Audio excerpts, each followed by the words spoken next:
plastic bags aren't really necessary for grocery store use. The proposal is to have a piece of state legislation that affects the whole state so that when you go to a grocery store, you can bring in your own bag or you can buy a paper bag, but you can't be given a plastic bag for most routine grocery store purchases.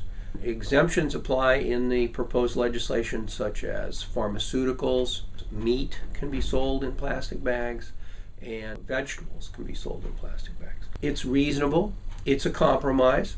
If citizens get behind this bill, it will be signed into law later this year. One problem with plastic bags is when they do escape out into the environment, they don't really decay. They stay as plastic.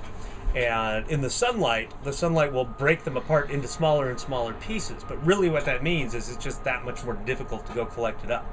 And they will break down into very small pieces, and they appear to disappear into the environment, but they're not really disappearing. You still have that quantity of plastic out there in the environment. And when that happens, you don't really know what all the effects of it are.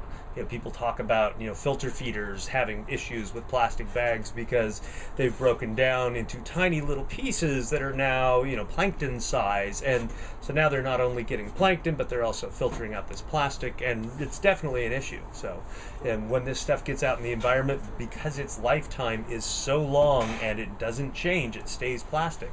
It really creates it's just litter and a pollution problem for us. It takes resources to make these, it takes energy to process them, it takes space to get rid of them.